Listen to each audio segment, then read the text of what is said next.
Ground ನಲ್ಲಿ ಹೆಚ್ಚಿನ ಕ್ಷಣದ ಮಾಹಿತಿಯನ್ನು ಕೊಡ್ತಾ ಇದ್ರು. ಈಗಲೂ ಕೂಡ ಅಲ್ಲೇ ಇದ್ದಾರೆ. ದಿನೇಶ್, ತಾವೀಗ ಯಾವ ಸ್ಪಾಟ್ ಅಲ್ಲಿ ಇದ್ದೀರಿ? ಆ ವ್ಯಕ್ತಿ ಈಗ ಹೊಸದೊಂದು ಜಾಗವನ್ನ ಗುರುತಿಸಿದಾನಂತೆ. ಅದಕ್ಕೆ 11A ಅಂತ ಹೇಳಿ ಅಲ್ಲಿ ಪಾಯಿಂಟ್ ಮಾಡಿದ್ದಾರೆ. ಅಲ್ಲಿ ಯಾಕೆ ಬಲವಾದ ಅನುಮಾನ ಆತನಿಗಿದೆ? ಏನಿದೆ ಈ ಹೊತ್ತಿಗೆ ತಮ್ಮ ಹತ್ರ ಡೀಟೇಲ್ಸ್ ದಿನೇಶ್?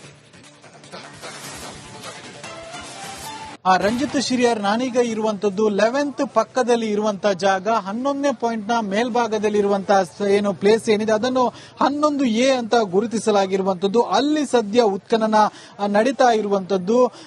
ಇವತ್ತು ಆರಂಭದಲ್ಲಿ ಅಂದ್ರೆ ಯಾವಾಗ್ಲೂ 11:11ವರೆಗೆ ಸುಮಾರಿಗೆ ಉತ್ಖನನ ಆರಂಭಿಸಲಾಗ್ತಾ ಇತ್ತು. ಆದ್ರೆ ಇವತ್ತು ಬಹಳಷ್ಟು ಲೇಟ್ ಆಗಿರುವಂತದ್ದು. ಅಂದ್ರೆ ಆರಂಭದಲ್ಲಿ SIT ಕಚೇರಿ ಬೆಳ್ತಂಗಡಿಯಲ್ಲಿ ಪ್ರಮುಖ ಸಭೆ ನಡೆದಿತ್ತು. ಆರಂಭದಲ್ಲಿ ಅನುಚೇತ್ ಅವರ ನೇತೃತ್ವದಲ್ಲಿ ಸಭೆ ನಡೆದ್ರೆ, ಆ ಬಳಿಕ ಮೊಹಂತಿ ಅವರ ನೇತೃತ್ವದಲ್ಲಿ ಸಭೆ ನಡೆದಿತ್ತು. ಹೀಗಾಗಿ ಬಹಳಷ್ಟು ಲೇಟ್ ಆಗಿ ಅಂದ್ರೆ 1 ಗಂಟೆ ಕೂಡ ಕಳೆದಿದೆ ಈ ಭಾಗಕ್ಕೆ ಬರುವಾಗ. ಅವರು ಬಂದು ನೇರವಾಗಿ 11A ಪಾಯಿಂಟ್ ಇದ್ದಲ್ಲಿಗೆ ತೆರಳಿರುವಂತದ್ದು. ಇವತ್ತು ಪ್ರಮುಖವಾಗಿ ನಿಗದಿ ಆಗಿರುವಂತದ್ದು ಅಂದ್ರೆ ಇವತ್ತು 8ನೇ ದಿನದ ಕಾರ್ಯಾಚರಣೆ, 8ನೇ ದಿನದ ಉತ್ಖನನ ಕಾರ್ಯಾಚರಣೆ ನಿಗದಿ ಆಗಿರುವಂತದ್ದು. 13ನೇ ಪಾಯಿಂಟ್ ನಲ್ಲಿ ನಿಗದಿಯಾಗಿತ್ತು. ಅಲ್ಲಿ ಪೊಲೀಸರ ನಿಯೋಜನೆ ಕೂಡ ಮಾಡಲಾಗಿತ್ತು, ಬ್ಯಾರಿಗೇಡ್ಗಳನ್ನು ಕೂಡ ಅಳವಡಿಸಲಾಗಿತ್ತು.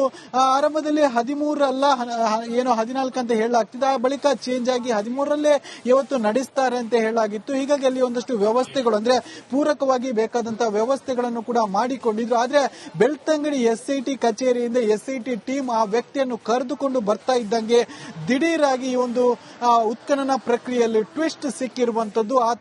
ಅವರು ನೇರವಾಗಿ ಬಂದಿಳಿದಿರುವಂತದ್ದು 11ನೇ ಪಾಯಿಂಟ್ ಕೆಳಭಾಗಕ್ಕೆ ಬಂದಿಳಿದು ನೇರವಾಗಿ ಹೋಗಿರುವಂತದ್ದು 11ನೇ ಪಾಯಿಂಟ್ ಮೇಲ್ಭಾಗದಲ್ಲಿ ಇರುವಂತದ್ದು 11A ಪಾಯಿಂಟ್ ಇದ್ದಲ್ಲಿಗೆ ಈಗಾಗಲೇ ತೆರಳಿರುವಂತದ್ದು. ಅಲ್ಲಿ ಉತ್ಖನನ ಕಾರ್ಯಾಚರಣೆ ಮಾಡ್ತಾ ಇರುವಂತದ್ದು. ಇವತ್ತು ದಿಢೀರಾಗಿ ಈ ಒಂದು ಬದಲಾವಣೆ ಆಗಿರುವಂತದ್ದು. ಮೊನ್ನೆ 11ನೇ ಪಾಯಿಂಟ್ ಉತ್ಖನನ ಸಂದರ್ಭದಲ್ಲೂ ಕೂಡ ದಿಢೀರಾಗಿ ಬದಲಾವಣೆ ಆಗಿತ್ತು. ಅಂದ್ರೆ ಆರಂಭದಲ್ಲಿ ಸೀರಿಯಲ್ ವೈಸ್ ನಂಬರ್ ಪ್ರಕಾರವಾಗಿ ಬಂದರೂ ಕೂಡ 11ನೇ ಪಾಯಿಂಟ್ ಇದ್ದಂತಹ ಸಂದರ್ಭದಲ್ಲಿ ಆವತ್ತು ದಿಢೀರಾಗಿ ಬದಲಾವಣೆಯಾಗಿ 11ನೇ ಪಾಯಿಂಟ್ ನ ಬದಲಾಗಿ 11 ಪಾಯಿಂಟ್ ಮೇಲ್ಭಾಗದಲ್ಲಿ ಕಾರ್ಯಾಚರಣೆ ನಡೆಸಲಾಗಿತ್ತು. ಅವತ್ತು ಒಂದು ಅಸ್ಥಿ ಪಂಜರ ಕೂಡ ಸಿಕ್ಕಿತ್ತು. ಅದೇ ರೀತಿ ಇವತ್ತು ಕೂಡ ದಿಢೀರಾಗಿ ಈ ಒಂದು ಸ್ಥಳ ಬದಲಾವಣೆ ಆಗಿರುವಂತದ್ದು. 13ರ ಬದಲಾಗಿ 11ರ ಮೇಲ್ಭಾಗದಲ್ಲಿ ಈಗಾಗಲೇ ಒಂದು ಹೆಸರನ್ನು ಕೂಡ ಆಯ್ಕೆ ಸೂಚಿಸಿದ್ದಾರೆ. 11A ಅನ್ನುವಂತ ಹೆಸರು. ಆ ಒಂದು ಸ್ಪಾಟ್ ನಲ್ಲಿ ಈಗಾಗಲೇ ಉತ್ಖನನ ಕಾರ್ಯಾಚರಣೆ ನಡೀತಾ ಇರುವಂತದ್ದು. ಅಂದ್ರೆ ಆತ ಮೊನ್ನೆ 11ನ ಮೇಲ್ಭಾಗದಲ್ಲಿ ಏನು ಕಾರ್ಯಾಚರಣೆ ನಡೆಸಿದ್ರು ಅವತ್ತೇ ಒಂದೆರಡು ಪ್ಲೇಸ್ ಗಳನ್ನ ಗುರುತಿಸಿದ್ದ ಅಂತ ಹೇಳಲಾಗ್ತಿದೆ. ಜೊತೆಗೆ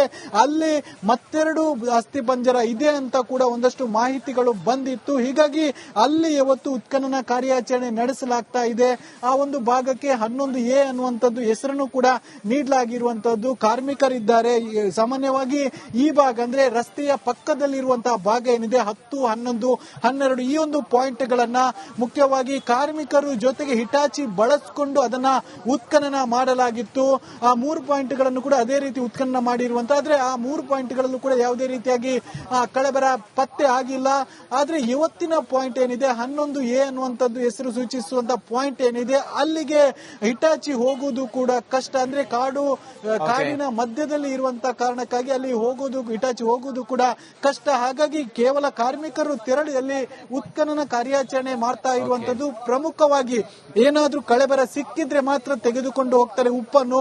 ಯಾವತ್ತೂ ಕೂಡ ಉಪ್ಪಿನ ಮೂಟೆ ಹೊತ್ತು ಕಾರ್ಮಿಕರು ಆ ಭಾಗಕ್ಕೆ ತೆರಳಿರುವಂತದ್ದು. ಹೀಗಾಗಿ ಒಂದಷ್ಟು ಅನುಮಾನಗಳು ಕೂಡ ಇರುವಂತದ್ದು. ರಂಜಿತ್, ಏನಾದ್ರೂ ಅಲ್ಲಿ ಮೂಳೆಗಳ ಪೀಸ್ಗಳಾಗಿರ್ಬೋದು, ಏನು ಬುರುಡೆ ಆಗಿರೋದು ಪತ್ತೆ ಆಗಿದೆಯಾ ಅನ್ನುವಂತ ಒಂದಷ್ಟು ಅನುಮಾನಗಳು ಕೂಡ ಮೂಡ್ತಾ ಇರುವಂತದ್ದು ರಂಜಿತ್. ಓಕೆ ದಿನೇಶ್ ಕಾಶಿಪಟ್ನ, ನಿಮ್ಮನ್ನ ಮತ್ತೆ ನಾನು ಮಾತಾಡಿಸ್ತೀನಿ. Just hold Dinesh. ನಾಗೇಂದ್ರ ಬಾಬು ಇದ್ದಾರೆ 11 ಮತ್ತೆ 12ನೇ ಪಾಯಿಂಟ್ ನಿಂದ. ನಾಗೇಂದ್ರ ಬಾಬು ನೇರ ಸಂಪರ್ಕದಲ್ಲಿದ್ದಾರೆ. ಗ್ರೌಂಡ್ ನಲ್ಲಿ ಹೆಚ್ಚಿನ ಕ್ಷಣದ ಮಾಹಿತಿಯನ್ನು ಕೊಡ್ತಾ ಇದ್ರು. ಈಗಲೂ ಕೂಡ ಅಲ್ಲೇ ಇದ್ದಾರೆ. ದಿನೇಶ್, ತಾವೀಗ ಯಾವ ಸ್ಪಾಟ್ ಅಲ್ಲಿ ಇದ್ದೀರಿ? ಆ ವ್ಯಕ್ತಿ ಈಗ ಹೊಸದೊಂದು ಜಾಗವನ್ನ ಗುರುತಿಸಿದಾನಂತೆ. ಅದಕ್ಕೆ 11A ಅಂತ ಹೇಳಿ ಅಲ್ಲಿ ಪಾಯಿಂಟ್ ಮಾಡಿದ್ದಾರೆ. ಅಲ್ಲಿ ಯಾಕೆ ಬಲವಾದ ಅನುಮಾನ ಆತನಿಗಿದೆ? ಏನಿದೆ ಈ ಹೊತ್ತಿಗೆ ತಮ್ಮ ಹತ್ರ ಡೀಟೇಲ್ಸ್ ದಿನೇಶ್? ರಂಜಿತ್ ಶಿರಿಯರ್ ನಾನೀಗ ಇರುವಂತದ್ದು 11th ಪಕ್ಕದಲ್ಲಿ ಇರುವಂತಹ ಜಾಗ 11ನೇ ಪಾಯಿಂಟ್ ನ ಮೇಲ್ಭಾಗದಲ್ಲಿ ಇರುವಂತಹ ಏನು ಪ್ಲೇಸ್ ಏನಿದೆ ಅದನ್ನು 11A ಅಂತ ಗುರುತಿಸಲಾಗಿರುವಂತದ್ದು. ಅಲ್ಲಿ ಸದ್ಯ ಉತ್ಖನನ ನಡೀತಾ ಇರುವಂತದ್ದು. ಏನು ಇವತ್ತು ಏನು ಆರಂಭದಲ್ಲಿ ಅಂದ್ರೆ ಯಾವಾಗ್ಲೂ 11:11ವರೆಗೆ ಸುಮಾರಿಗೆ ಉತ್ಖನನ ಆರಂಭಿಸಲಾಗ್ತಾ ಇತ್ತು. ಆದ್ರೆ ಇವತ್ತು ಏನಿದೆ ಇವತ್ತು ಬಹಳಷ್ಟು ಲೇಟ್ ಆಗಿರುವಂತದ್ದು. ಅಂದ್ರೆ ಆರಂಭದಲ್ಲಿ SIT ಕಚೇರಿ ಬೆಳ್ತಂಗಡಿಯಲ್ಲಿ ಪ್ರಮುಖ ಸಭೆ ನಡೆದಿತ್ತು. ಆರಂಭದಲ್ಲಿ ಅನುಚೇತ್ ಅವರ ನೇತೃತ್ವದಲ್ಲಿ ಸಭೆ ನಡೆದಿದೆ. ಆ ಬಳಿಕ ಮೊಹಂತಿ ಅವರ ನೇತೃತ್ವದಲ್ಲಿ ಸಭೆ ನಡೆದಿತ್ತು. ಹೀಗಾಗಿ ಬಹಳಷ್ಟು ಲೇಟ್ ಆಗಿ ಅಂದ್ರೆ 1 ಗಂಟೆ ಕೂಡ ಕಳೆದಿದೆ ಈ ಭಾಗಕ್ಕೆ ಬರುವಾಗ.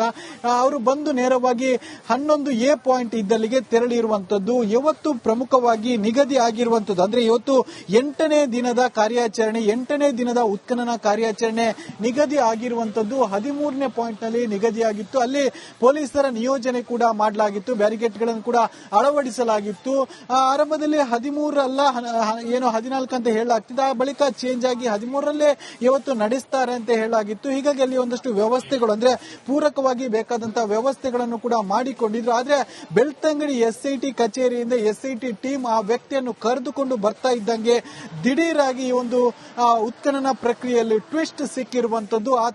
ಅವರು ನೇರವಾಗಿ ಬಂದಿಳಿದಿರುವಂತದ್ದು 11ನೇ ಪಾಯಿಂಟ್ ಕೆಳಭಾಗಕ್ಕೆ ಬಂದಿಳಿದು ನೇರವಾಗಿ ಹೋಗಿರುವಂತದ್ದು 11ನೇ ಪಾಯಿಂಟ್ ಮೇಲ್ಭಾಗದಲ್ಲಿ ಇರುವಂತದ್ದು 11A ಪಾಯಿಂಟ್ ಇದ್ದಲ್ಲಿಗೆ ಈಗಾಗಲೇ ತೆರಳಿರುವಂತದ್ದು. ಅಲ್ಲಿ ಉತ್ಖನನ ಕಾರ್ಯಾಚರಣೆ ಮಾಡ್ತಾ ಇರುವಂತದ್ದು. ಇವತ್ತು ದಿಢೀರಾಗಿ ಈ ಒಂದು ಬದಲಾವಣೆ ಆಗಿರುವಂತದ್ದು. ಮೊನ್ನೆ 11ನೇ ಪಾಯಿಂಟ್ ಉತ್ಖನನ ಸಂದರ್ಭದಲ್ಲೂ ಕೂಡ ದಿಢೀರಾಗಿ ಬದಲಾವಣೆ ಆಗಿತ್ತು. ಅಂದ್ರೆ ಆರಂಭದಲ್ಲಿ ಸೀರಿಯಲ್ ವೈಸ್ ನಂಬರ್ ಪ್ರಕಾರವಾಗಿ ಬಂದರೂ ಕೂಡ 11ನೇ ಪಾಯಿಂಟ್ ಇದ್ದಂತಹ ಸಂದರ್ಭದಲ್ಲಿ ಆವತ್ತು ದಿಢೀರಾಗಿ ಬದಲಾವಣೆಯಾಗಿ 11ನೇ ಪಾಯಿಂಟ್ ನ ಬದಲಾಗಿ 11 ಪಾಯಿಂಟ್ ಮೇಲ್ಭಾಗದಲ್ಲಿ ಕಾರ್ಯಾಚರಣೆ ನಡೆಸಲಾಗಿತ್ತು. ಅವತ್ತು ಒಂದು ಅಸ್ಥಿ ಪಂಜರ ಕೂಡ ಸಿಕ್ಕಿತ್ತು. ಅದೇ ರೀತಿ ಇವತ್ತು ಕೂಡ ದಿಢೀರಾಗಿ ಈ ಒಂದು ಸ್ಥಳ ಬದಲಾವಣೆ ಆಗಿರುವಂತದ್ದು. 13ರ ಬದಲಾಗಿ 11ರ ಮೇಲ್ಭಾಗದಲ್ಲಿ ಈಗಾಗಲೇ ಒಂದು ಹೆಸರನ್ನು ಕೂಡ ಆಕೆ ಸೂಚಿಸಿದ್ದಾರೆ. 11A ಅನ್ನುವಂತ ಹೆಸರು. ಆ ಒಂದು ಸ್ಪಾಟ್ ನಲ್ಲಿ ಈಗಾಗಲೇ ಉತ್ಖನನ ಕಾರ್ಯಾಚರಣೆ ನಡೀತಾ ಇರುವಂತದ್ದು. ಅಂದ್ರೆ ಆತ ಮೊನ್ನೆ 11ನ ಮೇಲ್ಭಾಗದಲ್ಲಿ ಏನು ಕಾರ್ಯಾಚರಣೆ ನಡೆಸಿದ್ರು ಅವತ್ತೇ ಒಂದೆರಡು ಪ್ಲೇಸ್ ಗಳನ್ನ ಗುರುತಿಸಿದ್ದ ಅಂತ ಹೇಳಲಾಗ್ತಿದೆ. ಜೊತೆಗೆ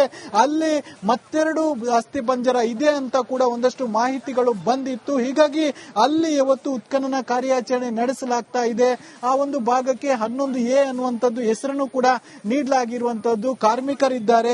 ಸಾಮಾನ್ಯವಾಗಿ ಈ ಭಾಗ ಅಂದ್ರೆ ರಸ್ತೆಯ ಪಕ್ಕದಲ್ಲಿರುವಂತಹ ಭಾಗ ಏನಿದೆ 10, 11, 12 ಈ ಒಂದು ಪಾಯಿಂಟ್ ಗಳನ್ನ ಮುಖ್ಯವಾಗಿ ಕಾರ್ಮಿಕರು ಜೊತೆಗೆ ಹಿಟಾಚಿ ಬಳಸಿಕೊಂಡು ಅದನ್ನ ಉತ್ಖನನ ಮಾಡಲಾಗಿತ್ತು. ಆ 3 ಪಾಯಿಂಟ್ ಗಳನ್ನು ಕೂಡ ಅದೇ ರೀತಿ ಉತ್ಖನನ ಮಾಡಿರುವಂತ. ಆದ್ರೆ ಆ 3 ಪಾಯಿಂಟ್ ಗಳಲ್ಲೂ ಕೂಡ ಯಾವುದೇ ರೀತಿಯಾಗಿ ಕಳಬೆರ ಪತ್ತೆ ಆಗಿಲ್ಲ. ಆದ್ರೆ ಇವತ್ತಿನ ಪಾಯಿಂಟ್ ಏನಿದೆ 11A ಅನ್ನುವಂಥದ್ದು ಹೆಸರು ಸೂಚಿಸುವಂತ ಪಾಯಿಂಟ್ ಏನಿದೆ ಅಲ್ಲಿಗೆ ಹಿಟಾಚಿ ಹೋಗುವುದು ಕೂಡ ಕಷ್ಟ. ಅಂದ್ರೆ ಕಾಡಿನ ಮಧ್ಯದಲ್ಲಿ ಇರುವಂತಹ ಕಾರಣಕ್ಕಾಗಿ ಅಲ್ಲಿ ಹಿಟಾಚಿ ಹೋಗುವುದು ಕೂಡ ಕಷ್ಟ. ಹಾಗಾಗಿ ಕೇವಲ ಕಾರ್ಮಿಕರು ತೆರಳಿ ಅಲ್ಲಿ ಉತ್ಖನನ ಕಾರ್ಯಾಚರಣೆ ಮಾಡ್ತಾ ಇರುವಂತದ್ದು. ಪ್ರಮುಖವಾಗಿ ಏನಾದ್ರೂ ಕಳೆಬರ ಸಿಕ್ಕಿದ್ರೆ ಮಾತ್ರ ತೆಗೆದುಕೊಂಡು ಹೋಗ್ತಾರೆ ಉಪ್ಪನ್ನು. ಯಾವತ್ತೂ ಕೂಡ ಉಪ್ಪಿನ ಮೂಟೆ ಹೊತ್ತು ಕಾರ್ಮಿಕರು ಆ ಭಾಗಕ್ಕೆ ತೆರಳಿರುವಂತದ್ದು. ಹೀಗಾಗಿ ಒಂದಷ್ಟು ಅನುಮಾನಗಳು ಕೂಡ ಇರುವಂತದ್ದು. ರಂಜಿತ್, ಏನಾದ್ರೂ ಅಲ್ಲಿ ಮೂಳೆಗಳ ಪೀಸ್ಗಳಾಗಿರ್ಬೋದು, ಏನು ಬುರುಡೆ ಆಗಿರೋದು ಪತ್ತೆ ಆಗಿದೆಯಾ ಅನ್ನುವಂತ ಒಂದಷ್ಟು ಅನುಮಾನಗಳು ಕೂಡ ಮೂಡ್ತಾ ಇರುವಂತದ್ದು. ರಂಜಿತ್, ಓಕೆ ದಿನೇಶ್ ಕಾಶಿಪಟ್ನ, ನಿಮ್ಮನ್ನ ಮತ್ತೆ ನಾನು ಮಾತಾಡಿಸ್ತೀನಿ. Just hold Dinesh. ನಾಗೇಂದ್ರ ಬಾಬು ಇದ್ದಾರೆ 11 ಮತ್ತೆ 12ನೇ ಪಾಯಿಂಟ್ ನಿಂದ ನಾಗೇಂದ್ರ ಬಾಬು ನೇರ ಸಂಪರ್ಕದಲ್ಲಿದ್ದಾರೆ.